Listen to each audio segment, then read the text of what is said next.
At Christmas dinner, I overheard my parents planning to move my sister's family into my $580,000 house for free.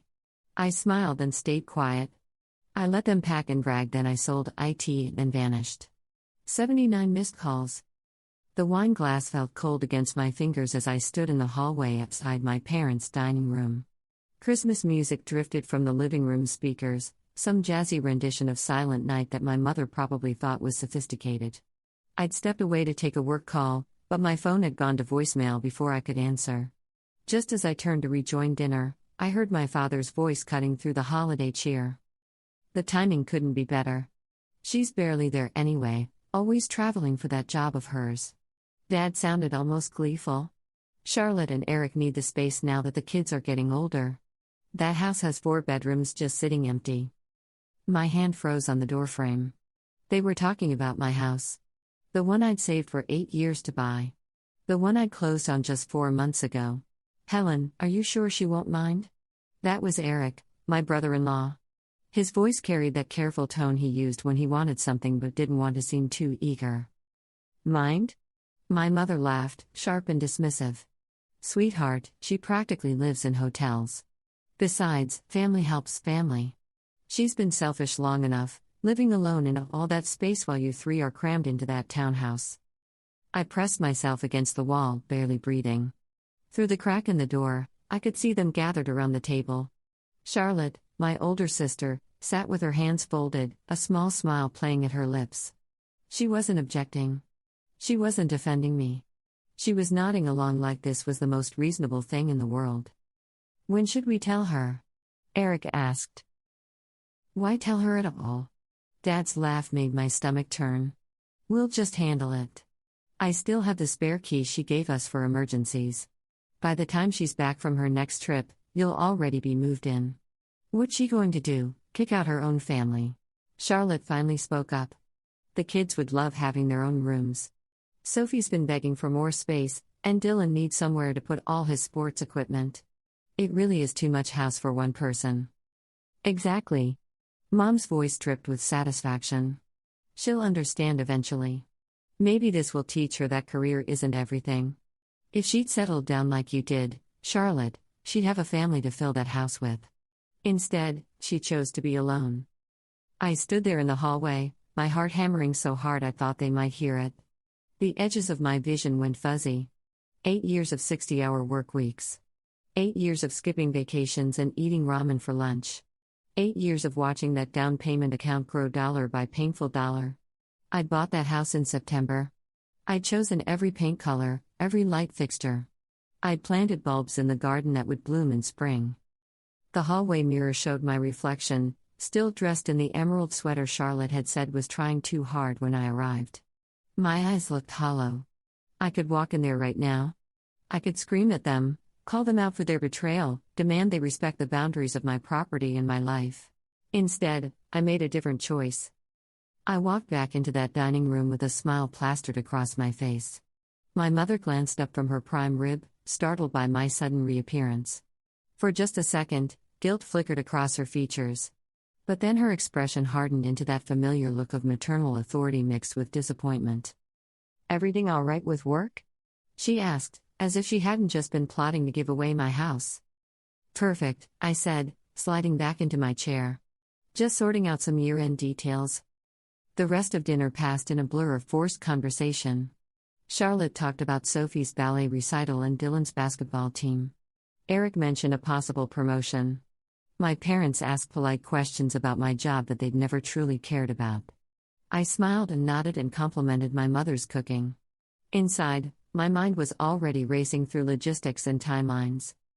When Charlotte brought out her famous peppermint cheesecake, she caught my eye across the table. You've been quiet tonight. Everything okay? Just tired from the project deadlines, I lied smoothly. You know how it is at the end of the year. That's exactly what we were saying earlier. Dad jumped in too quickly. You work too hard. You should take some time off, really relax. I bet you'd love that, I thought. Make it easier to move them in while I'm gone. Maybe I will, I said aloud. Maybe it's time for some big changes. Nobody caught the edge in my voice.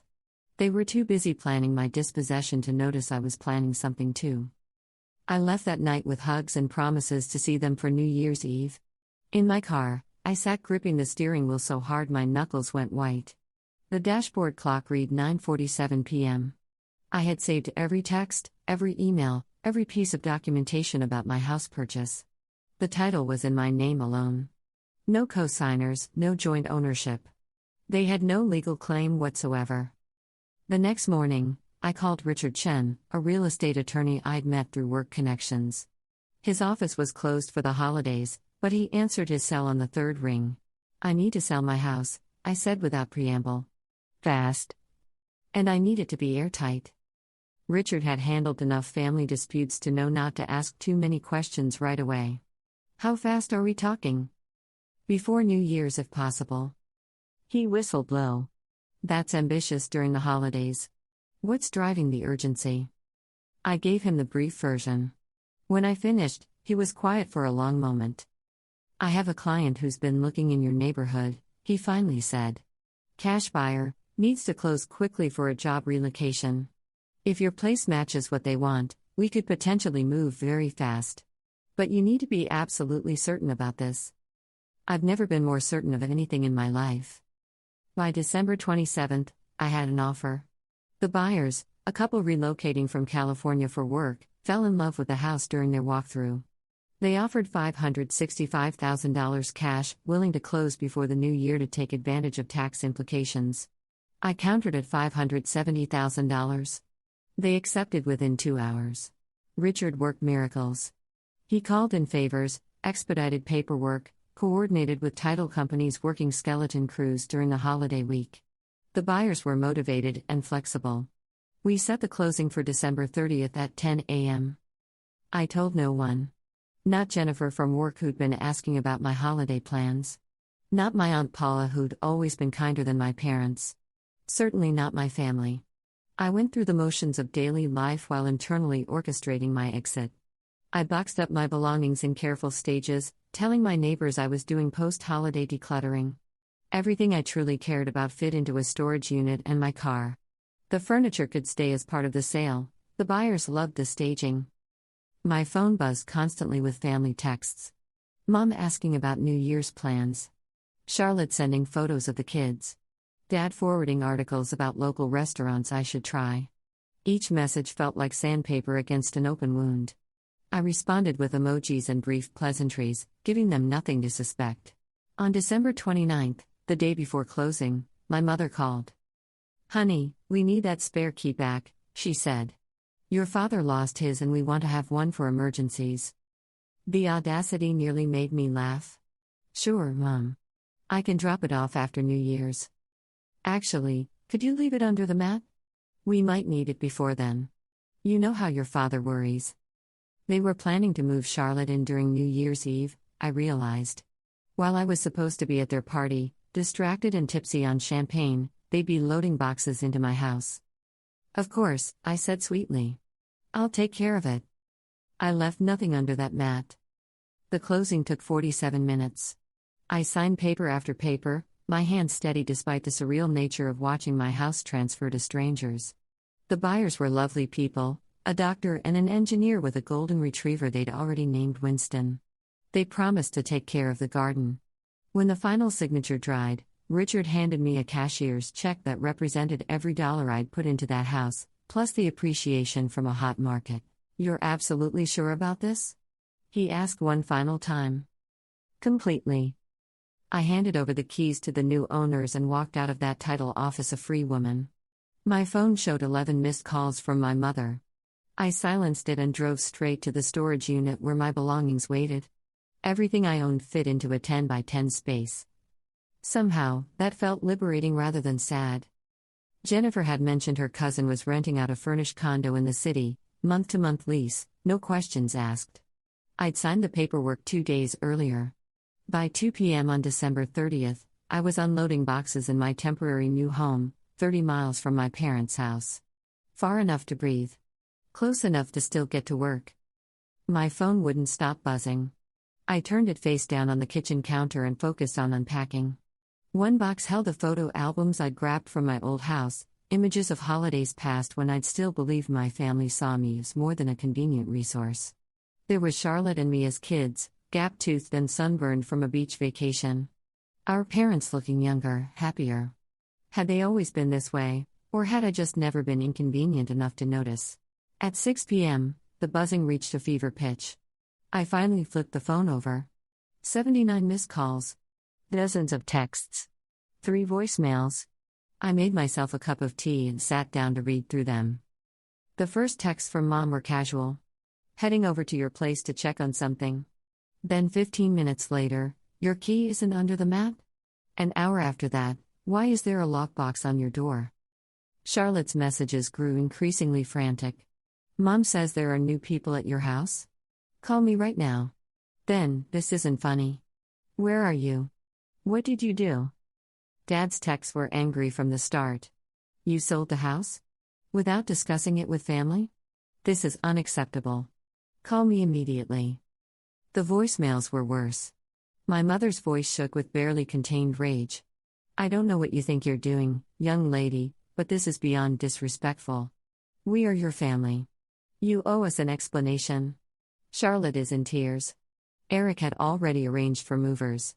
How could you be so selfish? Charlotte's message was mostly crying. Between sobs, she managed, I can't believe you'd do this. We needed that house. The kids were so excited. How am I supposed to explain this to them? You're ruining Christmas for everyone.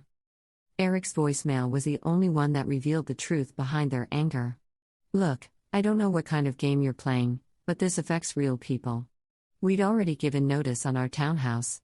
We have 30 days to find somewhere new. Did you even think about that? Did you even consider how this would impact Sophie and Dylan? Grow up. I saved every single message. Then I composed one text and sent it to the family group chat. I'm safe. The house was mine to do with as I pleased. I chose to sell it. Don't contact me again until you can treat me with the basic respect you'd give a stranger. I'll reach out when I'm ready. Then I blocked all their numbers. The silence that followed was deafening at first. I'd spent 32 years as the dependable one, the responsible one, the one who could be counted on to accommodate and forgive. Cutting that cord felt like falling, terrifying and exhilarating in equal measure. Paula, my aunt, was the only family member who managed to reach me. She'd gotten my new number from Jennifer, who I'd authorized to share it. When she called on January 2nd, her voice was gentle. I'm not calling to yell at you, she said immediately. I want you to know that. Your mother called me sobbing about your betrayal, and when I got the full story out of her, I told her she got exactly what she deserved. Something in my chest loosened. You did? Sweetheart, I've watched them treat you like an afterthought your whole life. Charlotte was always the golden child, and you were the workhorse who made things happen. I'm only sorry I didn't say something sooner. We talked for an hour. She didn't excuse my parents' behavior or ask me to forgive them. She just listened, validated my anger, and promised to keep my new address confidential. When we hung up, I felt less alone than I had in weeks. January brought a new rhythm to my days. Work had always been my sanctuary, and now it became my focus entirely. The project I'd been traveling for wrapped up successfully. My boss, noting my dedication during the holidays, offered me a promotion to lead a new division. The raise was substantial. The responsibility was intense. I accepted without hesitation. The new position came with its own office, a corner space with windows overlooking the city. Jennifer stopped by during my first week with a potted succulent as a congratulations gift. You seem different, she said, settling into one of my new chairs. Lighter somehow. I thought about that word. Lighter. Like I'd been carrying weight I didn't know was there until I set it down. I cut some dead branches out of my life. Family? Is it that obvious? Jennifer shrugged. You never talked about them much, but when you did, there was always this tension in your shoulders. It's gone now. She was right. The physical manifestation of years of accommodation had vanished along with my family's access to me. My chiropractor had even commented that my chronic neck pain was improving. Meanwhile, the family fallout continued through Paula's updates. Charlotte and Eric had found a rental house, though it cost significantly more than they'd planned. The increase was eating into their budget, forcing them to cut back on the private schools they'd been planning for Sophie and Dylan. "Eric's blaming you publicly," Paula told me during one of our calls. "He told people at their church that you sabotaged them out of spite." "Did he mention the part where they gave notice on their townhouse before even talking to me?" "Of course not. In his version, they'd briefly discussed the possibility with your parents, and you found out and vindictively sold the house to punish Charlotte." The distortion of reality was almost impressive. They'd rewritten history so thoroughly that they'd convinced themselves of their own innocence. My mother was telling everyone who'd listen that I'd had some kind of breakdown, that the stress of my job had made me irrational and cruel. Dad was furious but also confused. I'd always been the peacemaker, and my sudden disappearance made no sense to him. According to Paula, he'd driven by my old house 3 times, as if he expected to find me still living there, the whole thing revealed as some elaborate misunderstanding. "He keeps saying you'll come around," Paula said. "That you just need time to cool off. He's waiting for me to fold. That's what I always did before." "And now?" "Now I'm done folding." The weeks rolled forward with surprising ease.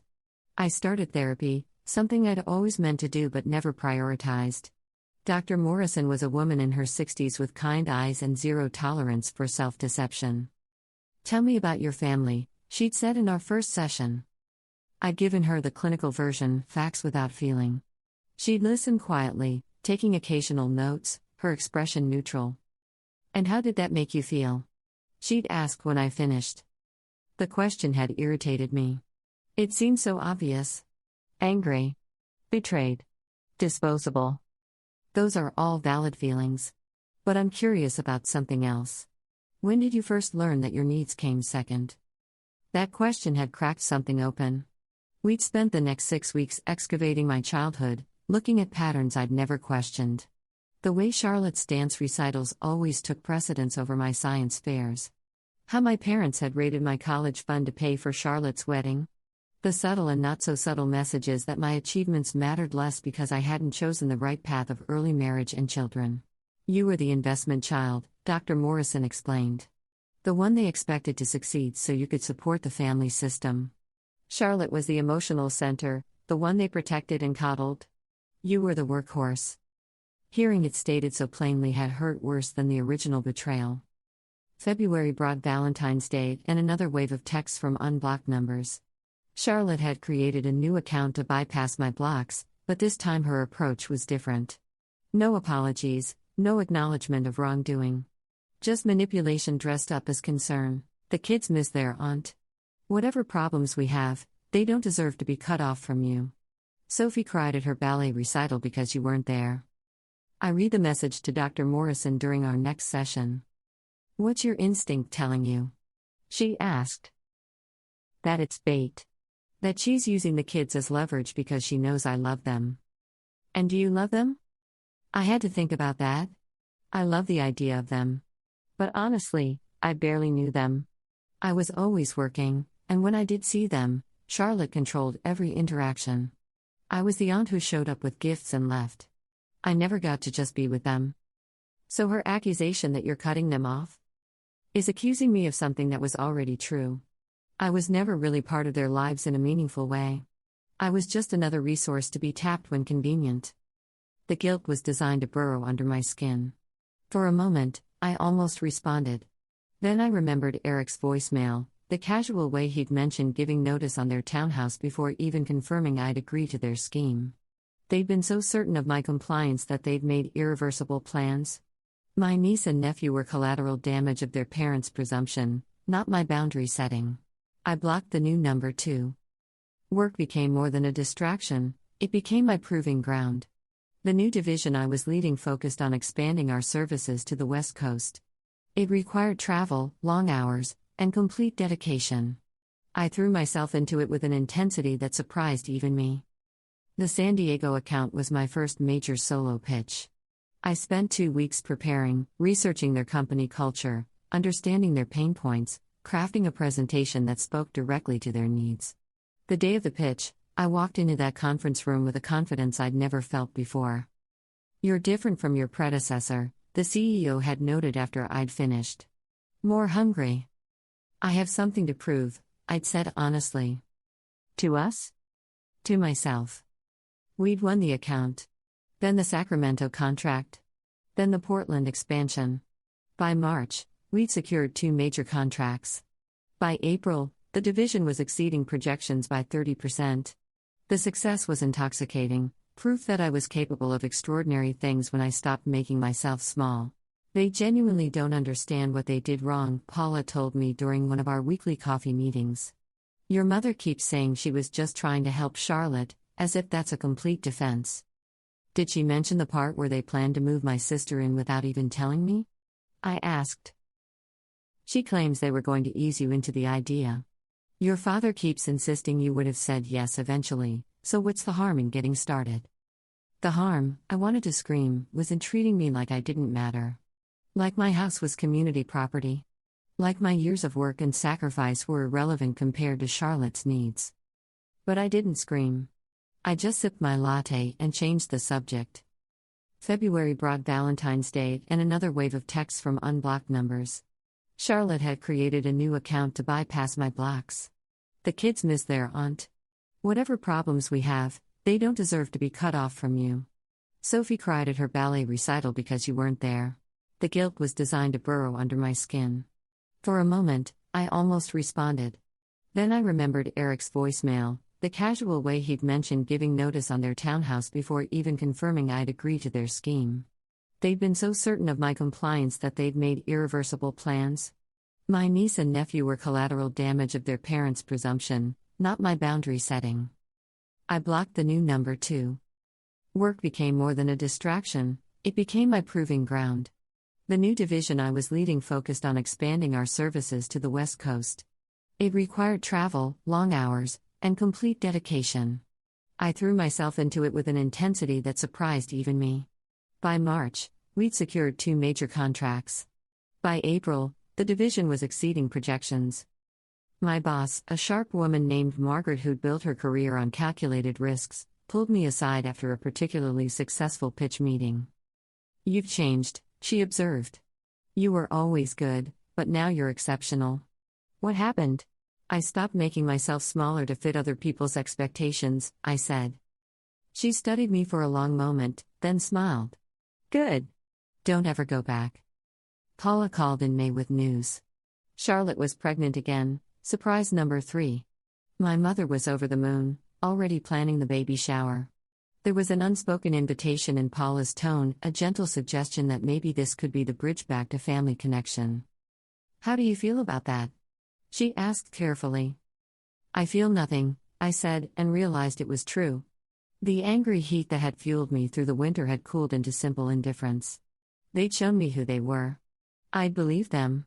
End of story. Not even curiosity? They haven't apologized, Paula. Not once. They're angry I set a boundary, but they've never acknowledged why I had to. Until that changes, there's nothing to discuss. The conversation stayed with me longer than I wanted to admit.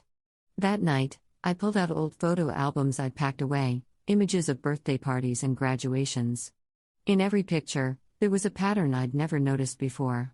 Charlotte at the center, surrounded by our parents' attention. Me at the edges, smiling but somehow separate. There was one photo from my college graduation. I stood in my cap and gown, diploma in hand, genuinely beaming. Charlotte was beside me, 7 months pregnant with Sophie, and every camera angle in the album had focused on her belly rather than my achievement. Even my own graduation had become about her next chapter. I'd internalized that dynamic so deeply that I'd never questioned it. Charlotte's life milestones were family events. Mine were obligations people attended out of duty. Dr. Morrison's voice echoed in my head during our next session when I mentioned the photo albums. You're mourning something you never actually had. What do you mean? You're grieving the loss of a family that treated you as an equal priority. But from what you described, that family never existed. You're mourning a fantasy. The truth of that hit harder than I expected. I'd spent my whole life waiting for the moment when my parents would see me the way they saw Charlotte. Waiting for them to prioritize my needs, celebrate my wins, consider my feelings before making decisions. That moment had never come. It never would. So what do I do?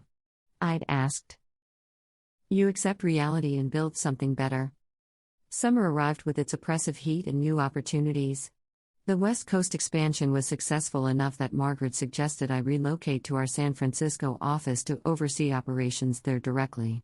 The offer came with another significant raise and a relocation package that would cover all my moving expenses. We were having lunch at an upscale bistro near the office when she made the proposal. Margaret had a way of watching people that made you feel both evaluated and understood. "You don't have to decide immediately," she said, cutting into her salmon. "But I think you'd thrive out there. Fresh start, new city, and frankly, our SF office needs someone with your drive." "Why me?" "Because you understand what it means to rebuild. The San Francisco team is talented but complacent. They need someone who still has something to prove." I didn't need time to decide. "I'll do it. When do I start?" Margaret smiled like she'd expected nothing less. "September 1st. That gives you time to wrap up here and get settled. Fair warning though, San Francisco is expensive. Even with a relocation package, you'll want to budget carefully." "I'm good at that," I said, thinking of those 8 years of ramen lunches and skipped vacations. The decision felt less like choosing a new job and more like claiming a new identity. The version of me that had existed in this city, tethered to family expectations and old patterns, could stay behind. San Francisco would get someone else entirely. By August, I was apartment hunting via video calls with a relocation specialist named Miranda who had the energy of someone permanently caffeinated. She showed me 12 places in 3 days, each with its own quirks and compromises. "This is the reality of SF," she'd explained during a tour of a shoebox studio in the Mission. "You pay Manhattan prices for half the space." But then she'd shown me the one-bedroom in Nob Hill.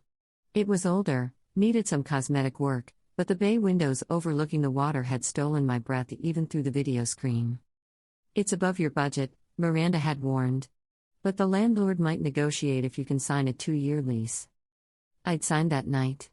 If I was going to rebuild my life, I wanted to do it with a view that reminded me how far I'd come. By October, I was loading up a moving truck for the cross-country drive. The process of packing up my temporary condo had revealed how little I'd actually accumulated. After selling my house and leaving most of the furniture, I'd lived light. 1 carload of belongings had expanded to maybe 3, but it was still sparse compared to most people my age. Jennifer helped me load the truck, her pregnant belly making her more supervisor than laborer. "You're really doing this," she said, echoing Paula's words from weeks earlier. "I really am. Will you come back to visit?" "Maybe. Probably not." She didn't look hurt, just understanding. "You need a clean break."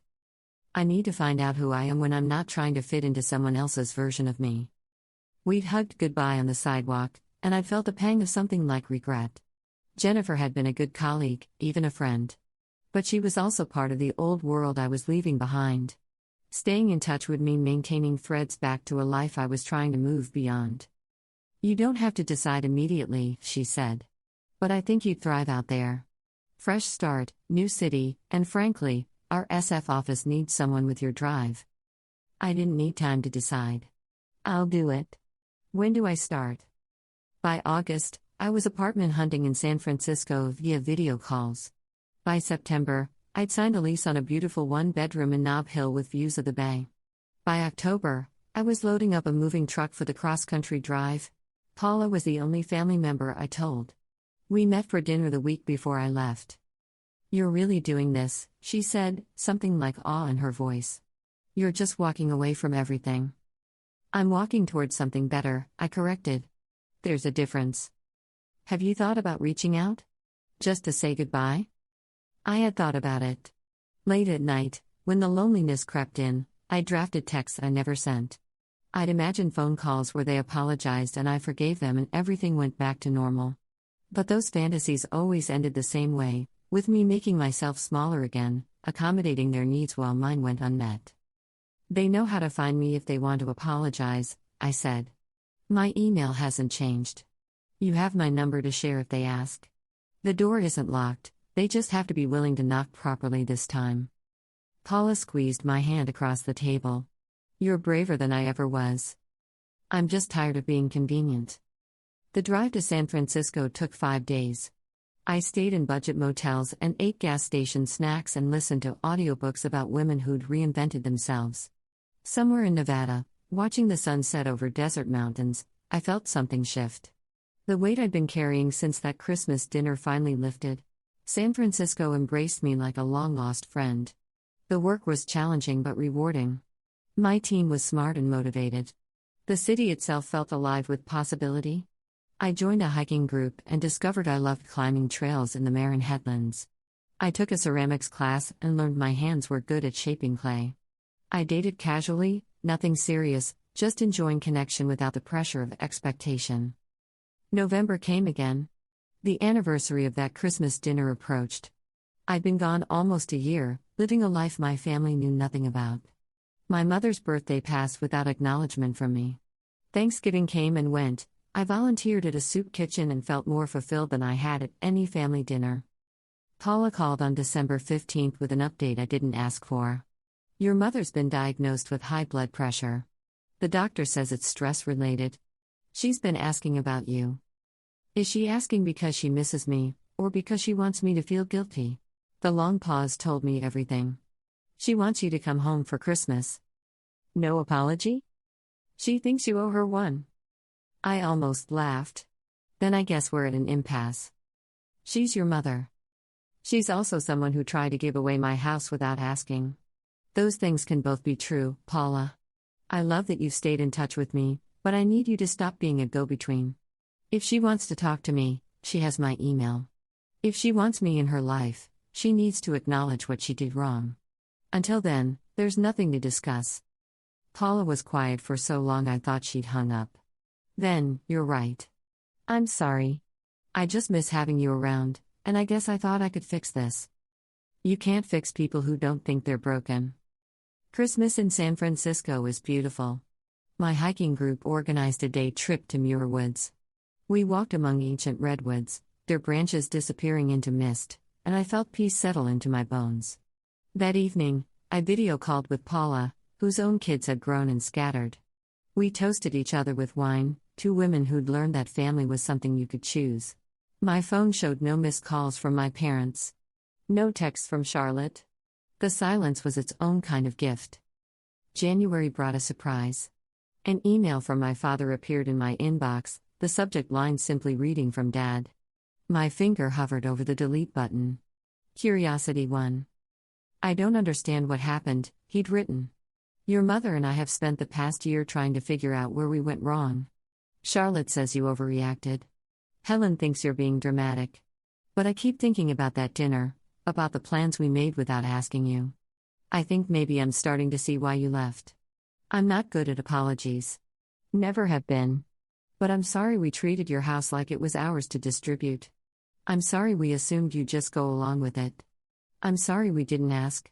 I don't expect you to forgive us, and I understand if you don't want to respond to this. But I wanted you to know that at least one person in this family realizes we mess up. Love, Dad. I read it 3 times. It wasn't perfect. It was tangled up with excuses and deflections. But buried in there was something real, acknowledgement. The thing I'd been waiting for. I didn't respond immediately. I sat with it for a week, letting the words settle. Then I wrote back. Dad, thank you for this email. It means more than you probably realize. I don't know if I'm ready to rebuild what was broken yet. Maybe someday. For now, I'm building something new, and I need to protect that. But I appreciate you trying to understand.